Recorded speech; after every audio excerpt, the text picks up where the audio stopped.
What's up, party people? It's your boy Raheem coming at you live from the 905 and the 416 here with your boy Amir. We got something great for you. So there is a solar eclipse that's coming around, and I know everybody's excited, worried, scared, possibly. I don't know, but but let's get into what the solar eclipse is, what we should look out for, and what to expect. So Amir, you take it, man. All right, so I'm sure most of our viewers already know that it's happening and it's happening tomorrow. Yes. The time that they're predicting it's going to happen in Canada is somewhere between around 2 o'clock, and it's supposed to last roughly about 4 minutes and some seconds, so roughly about round it off to 5 minutes. For the complete blackout, right? For the complete blackout, exactly. Yeah. So it's going to come. Everyone in North America, Mexico, and Canada are the people that are gonna witness it at 0.0 type of a event. Like they're gonna be able to see it from the best places. They will have the best views available. Okay. But that being said, I want to tell all of our viewers, make sure if you're planning on viewing it, there are some protective glasses that you need to wear. Make sure you wear them, otherwise who knows what may happen, right? You don't want to play with your health or your eyesight. Just what kind of protective gear? Because I heard it was like IP something, like it has to be some sort of serial number. Did you hear about that? yes, it has to be certified in a way. Okay. And there are a lot of knockoffs out there, so please don't end up getting a knockoff just to save yourself a few bucks. Get the Gotcha. right ones, and they have to be certified. They wherever you buy it from, they will tell you on that website or in that ad that here, these are the right ones. These are the Gotcha. ones that are certified. Hmm. And it is one of those events that, I mean, okay, solar eclipse, if you look at it, they happen. They happen every now and then, once every roughly about 18 months or so. Hmm. But the one we're going to experience tomorrow, and everyone that's going to, experience it should feel lucky, I guess, because this is probably the only event that they will get to see in their lifetime. Damn. Um, this type of a event, do you know how often this type of a event happens? Do you have any kind of number around it? Like I think it's like about 150 years or so. Okay, so the event that we're going to go through tomorrow happens once every 360 years. 360 years. Golly, Yes, I was off by yeah. about 200 years. It's all right. But yeah, 366 years to be exact. So Damn. it's definitely something that, most people don't experience in their lifetime, and we will have the privilege to experience it. Okay. So definitely, I know we've heard several news and several things that, hey, people are going to Niagara Falls, people are going to Fort Erie and stuff on the Canadian side to view this. If you are one of those people, make sure you have a full tank of gas and you have some extra snacks and water and everything ready, because it may not be a really cold day, but it won't be a warm day as well. It will be in the middle. And if you're stuck in traffic, you're stuck somewhere because of some traffic jam, some accident, something. You want to have those extra snacks and your car is belly full of gas, just in case that you're not panicking. Hey, oh shit, I only have a few kilometers left and I need to get to a gas station and I'm stuck over here. Well, the mayor of Niagara Falls also declared a state of emergency Yes, because they they did. expect over 1 million people to show up, right? Yes, exactly, exactly. And just to give you a little bit of a scientific background on what actually happens is, in tomorrow's event, the way it's going to unfold is basically you have your Earth, you have the moon blocking the Earth, and then you have the sun behind it. So the moon will completely block the sun, and all the rays that will come outside of it or will surpass it will basically be, I guess you want to call it, I won't say it's solar flares, but they would just be, anyone viewing them with those special glasses will probably be Hmm. able to see some kind of a solar flare type of a phenomena that's going to emit outside the dimensions of the moon. And Damn. that is something that will probably be a very breathtaking view. So do you plan on going and watching this event? Hell no. Okay, all Hell right. no. People talking about you could get blind, man. I'm good. I'll just see the pictures or proof from somebody posting it on social media. Yeah, you know what I was thinking? I was thinking that when the event actually happens, instead of me watching it straight, I'm just gonna take my phone, turn on the video, and just point it towards the sun, and Didn't they just also let it say that capture what it can. whatever it can? Yeah. But didn't they also say that pointing it directly to while this is happening, it could Uh, damage your phone or damage the lens or something of that nature? uh, I mean, if phone's a tangible object, man. I mean, it can be replaced. Your eyes, on the other hand, is something a Yeah, I lot mean more that's a complicated, fair right? point. Yeah, Yeah. so that's why I'd much rather just catch it on social media. Watch somebody like me, record I, it on their phone, damage their lens, and then upload that I, video. well, I tell you what, in the next episode, we'll show you guys what Amir caught on his phone, just so you guys are, kept Just to up to see date it, with then I'll tell everything. you what happened to my Yeah, lens. Can yeah, it still take exactly. pictures? Can it not? But yeah, Yeah, it's definitely a very rare event, and anyone that's planning on going to see it, just make sure you take the precautions into considerations. And I wish you best of luck to view the event and everything else that you do around the event. I got one more question for you. So Yeah, with the solar eclipse, they were also saying that we have solar eclipses all the time. They're we not do. complete, right? Yes. But we have solar eclipses, lunar eclipses all the Yep. time. Yep. What's the story behind that? Because I don't really follow this stuff too much. So the ones that we do incur, they're not completely to the extent of what's happening tomorrow. So the Mm, ones that do happen, I mean, if your Earth is over here, your Moon is over here, the Earth is a little bit tilted. hmm The that direction would be that, yeah, it will cover the Moon will cover it partially, or the Sun will cover it partially, depending lunar or solar, whichever Okay. event is happening. But the one hmm that's happening tomorrow, it's supposed to be a one where everything aligns perfectly, where Okay. the moon is supposed to perfectly cover the sun entire. And that's what's so special about it. And that's one of those events that happens once every 366 years. So could this be the end of times? I highly doubt it, man. I mean, it's just so a solar eclipse.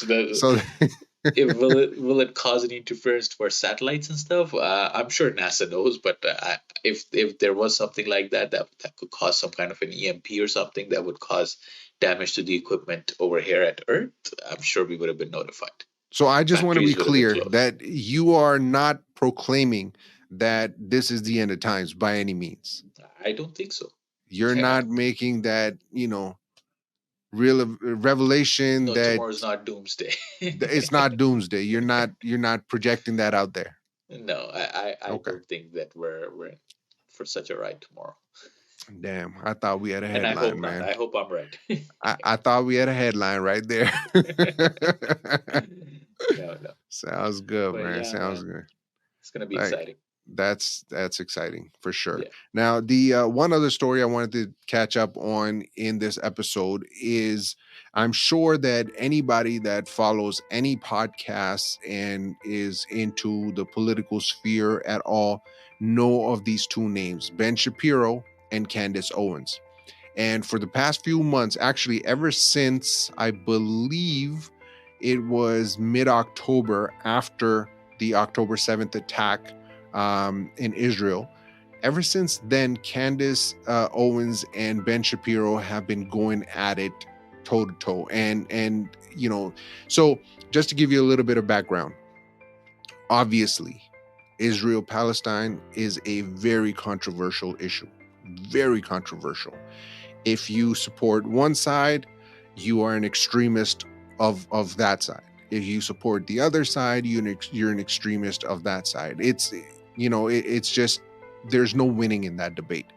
So Candace Owens, she is an American influencer. She is a conservative political commentator, and she was an employee of the Daily Wire. Daily Wire is a channel which is a conservative channel, co-founded by Ben Shapiro, who is very, very like there is literally no second guessing No other thoughts about this. He is very, very, very pro Israel.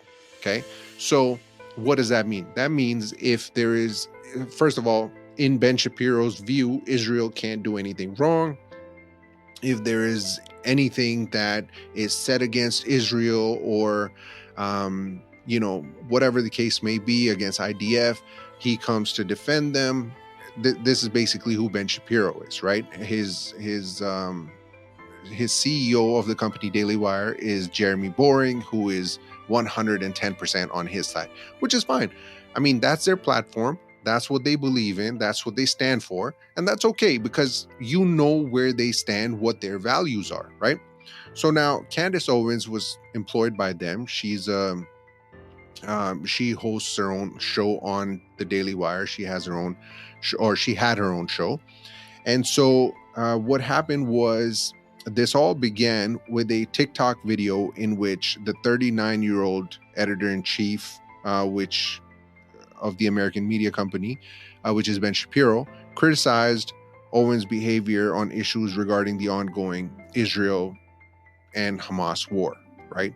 In the video clip that went viral, Shapiro can be heard saying, I think that her faux sophistication on these particular issues has been ridiculous, adding that her commentary on Israel, which was riddled with errors, was disreputable. Shapiro was visibly agitated with Owens' remark and called her absolutely disgraceful. So this happened. There's this video you guys can look up. And after which Owens, 34-year-old, she basically shared a cryptic tweet that read, Blessed are the peacemakers, for they shall be called the children of God. Blessed are they which are persecuted for righteousness' sake, for theirs is the kingdom of heaven. Adding, Blessed are ye when men shall revile you and persecute you, and shall say all manner of evil against you falsely for my sake. No one can serve two masters.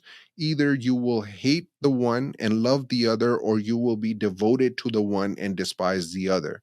You cannot serve both God and money. This is what Candace replied back with. Okay. To which Ben replies, Candace, if you feel that taking money from the Daily Wire somehow comes between you and God, by all means, quit. Candace then responds back and claps back. You have been acting unprofessional and emotionally unhinged for weeks now. We have all had to sit back and allow it and have all tried to exercise exceeding understanding for your raw emotion. But you cross a certain line when you come for scripture and read yourself into it. I will not tolerate it. So, this was how this entire situation began. After this, pretty much everybody started attacking Candace, saying she's pro Palestine, she's pro Hamas, just attacking her nonstop. Okay. Candace did not back down. She kept fighting these people. She kept defending her positions. She kept standing up for what she believes in. Then Rabbi Shmuley, who I'm sure a lot of people have now heard about and will post up a couple of pictures if you guys don't know who he is, he debates Candace Owens. That gets heated because apparently him being a rabbi and his daughter own a sex shop, okay, in which they sell all sorts of crazy things. And Candace is like, this is ridiculous. How can you be a rabbi and be doing this? And she called his daughter a hag, okay, to which they went back to like the 17th century or something like that, saying that, oh, this is an anti-Semite term and this, that, and the other. Then Candace says, Christ is king. That was her entire tweet. Christ is king. And, you know, Jeremy Boring comes out and says that, it's anti-Semite and this is why it's anti-Semite and so on and so forth, right? So anyway, this all leads to finally, I think about a week and a half ago, Candace got fired from the Daily Wire. So up until now, she was working for the Daily Wire. Finally, she gets fired. Okay. Now, Candace and Ben, I'm sure, behind closed doors, had an agreement saying that we're not going to talk about this. We're moving on. It is what it is. Candace Owens, by the way, is a very, very, hot personality, and very, very sought after sort of personality on in this space, like in podcasting and political space, right? So I'm sure she has tons of offers. Tucker Carlson has his network, TCN. There's a lot of big names that have their networks that would love to have Candace Owens, right? So they're like, okay, we're not going to talk about it, so on and so forth. Then Ben Shapiro goes on a bunch of different podcasts and he starts talking about it. To which Candace tweets that, "Hey, I thought we agreed that we're not going to talk about it, but you're doing a lot of talking. Should I do the same?" Okay, and then that turned into something. And Candace is like, "Listen, let's set up, a mutual ground. Get a moderator. I'm happy to debate you on this issue, right? On whatever issues and whatever differences that they have." To which Ben basically says that, you know I'm not going to do it with the moderator, and if you want to do it, you can do it on Monday at 5 p.m. at the Daily Wire. Da da da. Like basically setting up his own terms, right? Candace is like, "Listen, I was employed by you guys. Obviously, you know my schedule that was supposed to be. I'm in London. I can't make the Monday 5 o'clock. You already knew that." And then Jeremy Boring again gets involved. And he's like, "Well, no, we didn't know," which is surprising. Like, how did you not know? She was your employee, right? Like, you must have known her schedule for at least the next month, 2 months, right? Because you guys schedule these things. And so anyway, he gets involved. He's like, "Look, you asked for this. We're giving it to you. We're not going to use a moderator." And by the way, for the moderation, I mean, a lot of names were thrown out. A lot of big names were thrown out, right? Joe Rogan was thrown out. Lex Friedman was thrown out. PBD was thrown out. So, and a lot of these people, I think even Charlie Kirk was thrown out. A lot of these people were like, "Yeah, we're happy to do it. Let's do it, right? We'll give you a fair playing ground and we'll moderate, and you guys do it." But Ben didn't want to agree to that. So finally, Jeremy Boring responded and agreed with Candace. I think they still have to finalize the date and time. But basically, what they're going to do is they're going to find a mutual venue. So it's going to be in Nashville, Tennessee, but not at the Daily Wire. They'll find like a mutual venue. They won't use the Daily Wire team. They'll find a freelance team, I guess, to basically set everything up. It's just going to be one on one Candace Owens and Ben Shapiro. It is going to be exciting as hell. I cannot Absolutely. wait for this to happen. Yep. And I'm super pumped. If you guys aren't following this, I highly suggest that you follow it because this is going to be groundbreaking. And Candace Owens is a very necessary voice, um, especially with all the heat that she's been taking and she's been standing up to it. Man, she is a very, very necessary voice. So yeah, if you guys aren't all up to date with it, now you are, and make sure you guys follow them and follow us, and make sure you guys tune in every week for the new episodes and the new content that we're dropping. We're gonna start posting out a lot more shorts and stuff like that. We're gonna start up different social media accounts, and we'll post all the links below. But make sure you guys follow us. Make sure you like, subscribe, comment to the channel. Let us know your thoughts. Any final thoughts, Amir? Oh man, I'm really excited to see what that debate is going to turn out to be. And yeah, we're definitely going to, once that debate happens, we'll do an episode about that, just to for our viewers to see what happened and all the other insights that happen in there, and what our take on these things are. Oh, hell yeah. I mean, as a matter of fact, depending on when it is, we might even do like a live reaction, right? Play the video and then just react live to it. So for sure, I mean, stay tuned for that. We'll keep you guys updated. And obviously, once we figure out when the actual debate is, then we'll update you accordingly. But for now, see you guys. Enjoy the weekend. For all my Muslim brothers and sisters, happy Eid that's coming up this coming week. and we will catch you guys on the next one. Signing off, it's your boy Raheem and your boy Amir. We are out.